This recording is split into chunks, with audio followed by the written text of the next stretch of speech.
someterse hasta que usted resuelva este asunto del señorío de Jesucristo. Acompáñenos. Le invito a abrir la palabra de Dios en Romanos capítulo 14, y en un momento empezaremos a leer en el versículo 7. Romanos capítulo 14. La autoridad del reino empieza cuando el rey es supremo. Todo hijo de Dios, cuando nace de nuevo, nace para ganar. Dios quiere que viva con autoridad, con la autoridad del reino. El mundo, la carne, el diablo no deben tener dominio sobre un hijo de Dios. Dios nos ha hecho reyes y sacerdotes. Y la Biblia dice: mas a Dios gracias, el cual nos lleva siempre en triunfo en Cristo Jesús. Pero no puede haber dominio ni reinado en esta vida hasta que nos sometamos a la autoridad que Dios ha puesto sobre nosotros. Y esta se resume en estas palabras: Jesús es Señor. Amén. Jesús es Señor. La autoridad del reino nunca se otorga a los rebeldes. Y si se rebela contra el rey, nunca conocerá la autoridad del rey en su vida. Por favor, leamos Romanos capítulo 14, empezando con el versículo 7. Porque ninguno de nosotros vive para sí, y ninguno muere para sí. Esto quiere decir que no somos independientes o autónomos. Ninguno muere para sí mismos. Pues si vivimos, para el Señor vivimos, y si morimos, para el Señor morimos. Así pues, sea que vivamos o que muramos, del Señor somos, porque Cristo para esto murió y resucitó, y volvió a vivir, para ser Señor, así de los muertos como de los que viven. Pero tú, ¿por qué juzgas a tu hermano? O tú también, ¿por qué menosprecias a tu hermano?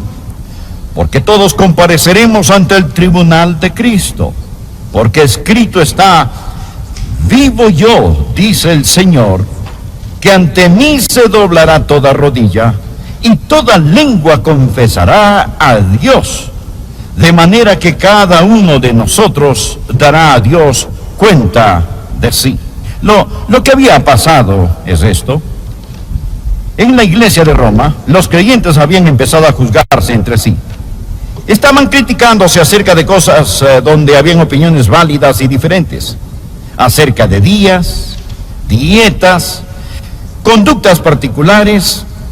Y lo que el apóstol Pablo dijo en este capítulo que habla acerca de estas cosas que son dudosas fue lo siguiente: por favor, quiten su mirada de los demás, dejen de juzgar, dejen de criticarse entre sí. No es su opinión acerca de ellos la que cuenta, ni lo que ellos piensan de usted lo que cuenta. Recuerde esto: usted pertenece a Jesús. Él es Señor. Él es Señor. Es por eso que Él lo puso en medio de este pasaje. Una de las peores cosas que podría pasar en una iglesia es que quitemos nuestra mirada de Jesús y la pongamos en los demás. Amén. Jesús es Señor. Si vivimos o si morimos, pertenecemos a Jesucristo, porque Él murió y resucitó de nuevo, y por eso Él es Señor. ¿Qué significa la palabra Señor? La palabra Señor significa el que tiene el poder absoluto, la autoridad absoluta, el que es dueño, amo, y ese es el Señor Jesucristo. Permítame decir esto: la verdad fundamental del Nuevo Testamento es que Jesucristo es Señor. Entender eso es la clave fundamental para conocer y ejercer la autoridad del reino. A Jesucristo se le llama Señor nada menos que 747 veces en el Nuevo Testamento. Usted dirá: Pastor Rogers, si eso es verdad, creo que lo haré Señor. Es demasiado tarde para eso. Él ya es Señor. Hechos capítulo 2, versículo 36. Sepa pues ciertísimamente toda la casa de Israel, que a este Jesús, a quien vosotros crucificasteis, Dios le ha hecho Señor y Cristo. Usted no puede hacerlo Señor. Lo único que usted puede decidir hoy es, primero, reconocería su señorío, y dos, se postrará ante Él. ¿No es cierto? Él ya es Señor. Permítame hacer dos preguntas. La primera pregunta: ¿cree que Jesucristo es Señor? La segunda pregunta: ¿se ha entregado usted al señorío de Jesucristo? ¿Es Él Señor de todo lo que usted tiene y de todo lo que hace? ¿Es Él Señor de sus pensamientos? ¿Es el Señor de su lengua? ¿Es el Señor de su temperamento? ¿Es el Señor de su tiempo? ¿Es el Señor de su testimonio? ¿Es Él Señor? Ahora deseo que pensemos en tres cosas. En primer lugar, quiero que usted piense acerca de la demanda redentora de su señorío. Anótelo: la demanda redentora de su señorío. ¿Cómo afirma que es el Señor? Porque Él murió por nosotros. Mire el versículo 9. Porque Cristo para esto murió y resucitó y volvió a vivir, para ser Señor así de los muertos como de los que viven. Jesús murió para reclamarnos como Señor. Cuando Él murió por nosotros, estaba redimiéndonos, comprándonos. ¿Por qué es Él Señor? Versículo 9 dice: porque Él murió por nosotros. El sangriento Calvario dice que Él es Señor. Él lo ha comprado. Usted no se pertenece. Él lo redimió con la plata de sus lágrimas y el oro de su sangre. Permita que esta verdad entre en su corazón. Jesucristo lo compró a usted. Lo redimió a usted con su sangre. Y usted no tiene ningún derecho, escuche, no tiene ningún derecho en lo absoluto de hacerse llamar cristiano si Jesucristo no es Señor de su vida. Ningún derecho. Verá, usted se salva al creer que el Señor Jesucristo es Señor y entregarse a ese señorío. Romanos 10, versículos 9 y 10. Que si confesares con tu boca que Jesús es el Señor, y creyeres en tu corazón que Dios le levantó de los muertos, serás salvo. Porque con el corazón se cree para justicia, pero con la boca se confiesa para salvación. Hoy escuchamos tanto acerca de recibir a Cristo como su Salvador. ¿Sabía que eso no es lenguaje neotestamentario? La Biblia no habla acerca de recibir a Cristo como su Salvador. Él es Salvador. Usted recibe a Cristo, quien es también Señor. La Biblia dice: cree en el Señor Jesucristo y será salvo. Usted dirá: ¿cuál es la diferencia? Bien, cuando Joyce y yo nos casamos fue un día maravilloso. Suponga que el predicador me hubiera preguntado: ¿toma a Joyce como su legítima esposa? Imagínese que hubiera respondido: la tomo como servicio doméstico. Tengo la vaga impresión de que no me hubiera casado. Tomo a Joyce, es decir, todo lo que ella es. Verá, yo le dije a ella y a ese predicador: sí, la tomo. Y he pasado varios años aprendiendo lo que hice. Ahora, yo di todo mi ser a todo su ser. No entendía de qué se trataba el matrimonio. Aún estoy aprendiendo de qué se trata. Cuando di mi corazón a Jesús, no entendía de qué se trataba todo.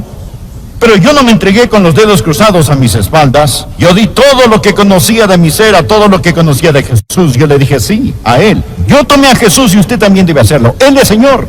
Se lo digo de corazón. Escúcheme. No crea que la salvación es como una línea de la cafetería donde usted dice: hoy tomaré un poco de salvación, pero nada de señorío, gracias. Jesucristo es Señor. Que si confesares con tu boca que Jesús es el Señor y creyeres en tu corazón que Dios le levantó de los muertos, serás salvo. Y usted no puede tener lo que Él da a menos que acepte quién es Él. Él es Señor. Ahora, amigo, uno de los más grandes predicadores ha sido Carlos Haddon Spurgeon. Vale la pena escuchar lo que él dijo. Si el converso declara que él conoce la voluntad del Señor, pero no le presta atención, eso deberá asegurarle que no es salvo. No piensen que el Evangelio es magnificado o Dios es glorificado al ir a los mundanos y decirles que se pueden salvar en ese momento simplemente al aceptar a Cristo como su Salvador, mientras están casados a sus ídolos con sus corazones y sus corazones aún están enamorados del pecado. Si hago eso, les digo una mentira, pervierto el Evangelio, insulto a Cristo, convierto la gracia de Dios en lascivia. No es Cristo y, es Cristo o. Ahora, ¿por qué? ¿Por qué Él murió por nosotros? Para reclamarnos como Señor. Existe la demanda redentora de su señorío. El segundo punto que quiero que usted note. No solo la demanda redentora de su señorío, sino la resurrección conquistadora de su señorío. Regresa a nuestro texto, mire el versículo 9. Porque Cristo para esto murió. Él murió para reclamarnos como Señor y resucitó. Resucitó para controlarnos como Señor. Existe la demanda redentora y la resurrección conquistadora de su señorío. Él mostró ser Señor, el Hijo de Dios por medio del poder de la resurrección de los muertos. Cuando murió, se entregó por nosotros. Pero cuando resucitó, Él se entregó a nosotros. Y ahora vive en nosotros como Señor. ¿Qué significa eso para usted? Uno, significa su sumisión completa. No puede haber ningún otro en su vida. Ninguno puede servir a dos señores. Jesús no será rey en su tiempo extra, un rey de media jornada con un dúplex de trono. Significa que usted solo se compromete con Jesucristo. Alguien dijo, Él debe ser Señor de todos y va a ser Señor del todo. Segundo, significa que Él es dueño de todo lo que usted posee. Cuando un hombre posee un esclavo, posee todo lo que el esclavo posee. Y somos esclavos de Jesucristo. De paso, he notado que lo que un hombre hace con sus posesiones es una buena indicación si Jesucristo es o no Señor de su vida. Usted dirá, Él es Señor de mi vida, yo le doy el 10%. Entonces Él no es Señor del 90%. Amigo, Él es Señor de todo. Él no posee el 10%. Él posee todo lo que usted tiene. Cuando usted trae su diezmo a la casa de Dios, cuando usted da lo que Dios le ha puesto en su corazón, eso es solo una expresión tangible del hecho de que Él lo posee todo. ¿Sabe qué es lo que dice cuando usted da? Usted dice, Señor, esta ofrenda es una expresión tangible, visible de mi bendición total a ti. Este regalo representa mi inteligencia, representa mi sudor, representa mi habilidad, representa mi tiempo, mi intelecto. Eso fue lo que requirió conseguirlo, y cuando lo doy, cuando te lo devuelvo, solo representa que todo pertenece a ti y que yo soy tu administrador. Por eso, que Jesucristo viva para controlarlo significa obediencia indisputable. Jesús hizo una pregunta pertinente en el capítulo 6 de Lucas, versículo 46. ¿Por qué me llamáis Señor, Señor, y no hacéis lo que yo digo? Eso es una contradicción de términos, que quiero que vea.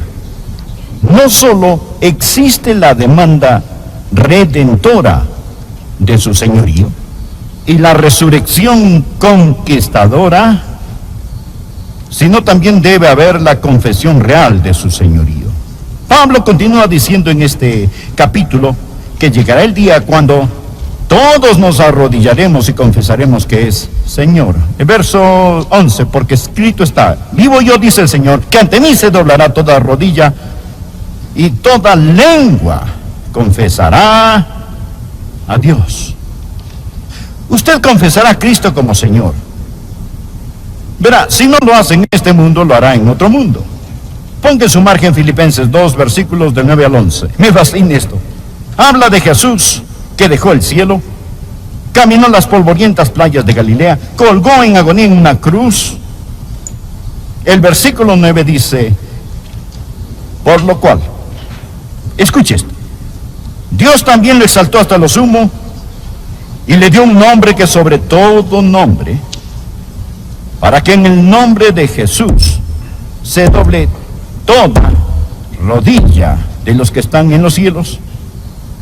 está hablando de los ángeles, y en la tierra, estos son los humanos, y debajo de la tierra, estos son el diablo y los demonios, y toda lengua confiese que Jesucristo es el Señor, para gloria de Dios Padre. Es un hecho futuro histórico que todo ser creado un día confesará que Jesús es el Señor. Esto no significa que sean salvos, mas un día lo confesarán como Señor. Los santos de todas las edades se arrodillarán ante Jesucristo. Noé dirá: Jesús es Señor.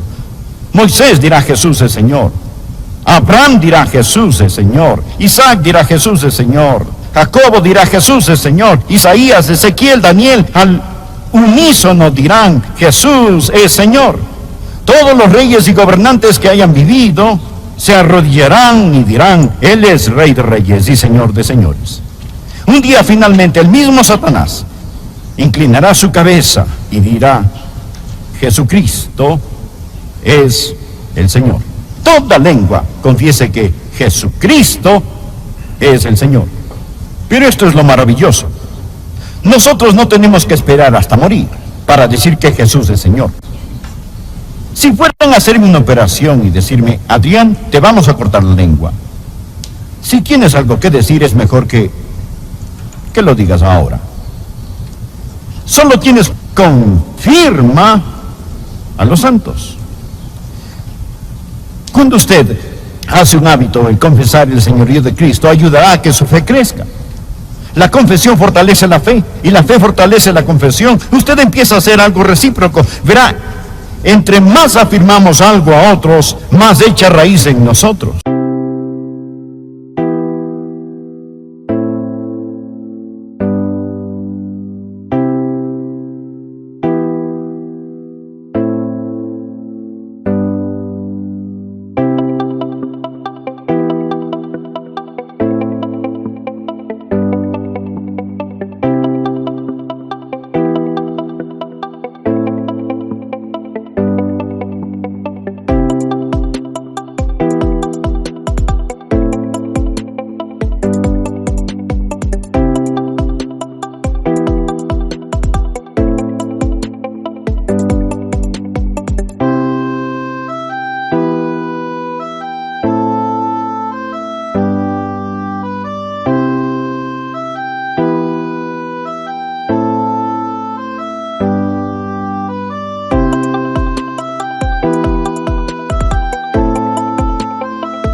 No solo le ayudará para que su fe como santo crezca, sino que le ayudará para que su amor por el Señor Jesús crezca. Nosotros hablamos acerca de las cosas que amamos, y las cosas de las cuales hablamos tenemos que amar. Le diré qué más hará. No solo conquista a Satanás y da consuelo a los santos, sino que redarguye a los pecadores cuando declara que Jesucristo es Señor.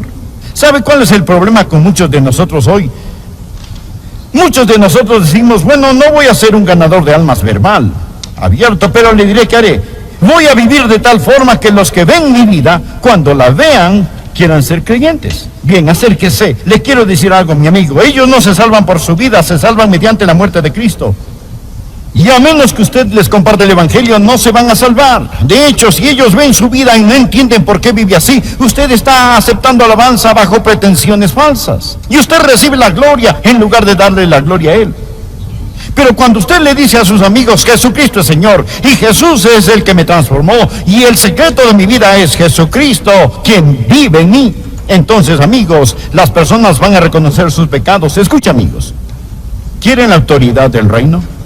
¿Le gustaría que Dios vierta su vida y su fuerza en usted? Permítame decirle que la autoridad del reino no es para los rebeldes. Usted nunca será sobre hasta que esté bajo autoridad. Usted debe estar bajo el señorío absoluto de Jesucristo, y no se avergüence de este, ni le tenga miedo. Uno de estos días toda lengua confesará, toda rodilla se doblará y confesará. ¿No cree que ya es tiempo que lo confesemos? Escucha, amigo, ¿no cree que ya es tiempo ahora mismo que tengamos un servicio de coronación? En este momento, en su corazón y en su vida, doble su rodilla y diga que Jesucristo es Señor. En todo corazón y en toda vida humana existe un trono. Si el yo está en el trono, Cristo está en la cruz. Si el yo está en la cruz, Cristo está en el trono. ¿No le gustaría tener un servicio de coronación y decir, Jesucristo es Señor de mi vida? Y entonces, amigo, cuando usted se enferme,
y llegue la hora de morir, cuando las aguas de la muerte mojen sus pies, ¿no sería maravilloso decir Jesucristo es Señor? Y cuando suene la trompeta y las tumbas entreguen los muertos y los cielos se abran y el Señor Jesús descienda en toda su gloria, ¿no sería maravilloso levantarse en la resurrección y decir Jesucristo es Señor? Y cuando los redimidos de todas las edades estemos juntos alrededor de ese trono y los ángeles, los principados y los poderes se postren ante él, ¿no sería maravilloso? ¿No sería maravilloso unirse a todos esos redimidos y mirar al que tiene las manos con las cicatrices de los clavos y confesar, él